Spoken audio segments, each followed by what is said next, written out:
Ողջույն, այսօր մի շատ հետաքրքիր պատմություն ես լսելու, լավ տեղավորվիր և ուշադիր լսիր։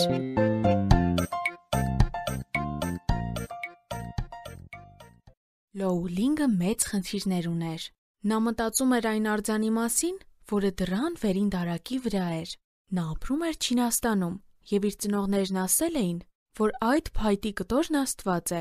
Ճիշտ չէ,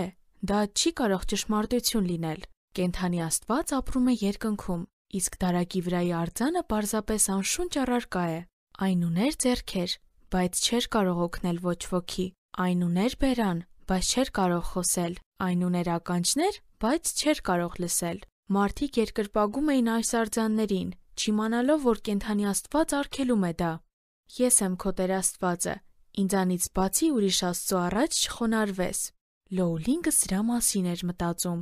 Արդյոք սա է ճշմարիտ Աստվածը, որը մեր դարակի վրա է դրված։ Քրիստոնեական դպրոցում, որտեղ նա հաճախում էր, լսել էր ճշմարիտ Աստծո մասին։ Նա լսել էր, որ նա իր որդուն ուղարկել է աշխարհ, մեռնելու յուրաքանչյուր մարդու մեղքերի համար, և զարմացած էր, երբ լսեց, որ նա 3 օր հետո հարություն է առել, և հիմա ապրում է երկնքում։ Ո՞վ է ճշմարիտը, ո՞վ է ճշմարիտ Աստված, Հիսուսը թե տան արձանը։ Ես գիտեմ, թե ինչ կանեմ, մեր տան արձանը կայր եմ բակում, եթե այն կենդանա կիմանա, որ նա է ճշմարիտ Աստվածը։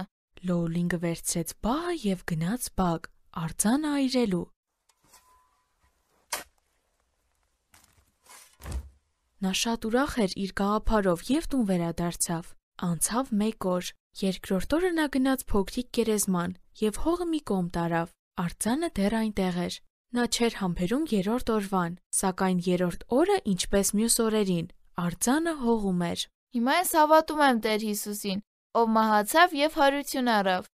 Լոուլինգը ճիշտ որոշում կայացրեց և հաճախ էր զգում, որ կենդանի Աստվածը իր հետ էր և երբեք մենակ չէր թողնում իրեն։ Աստված իր խոսքում ասում է. «Ես եմ քո Տեր Աստվածը, ինձանից բացի ուրիշ աստվածներ չունենաս։ Ուրիշ ոչինչ քեզ համար չպետք է ավելի կարևոր լինի, քան ես»։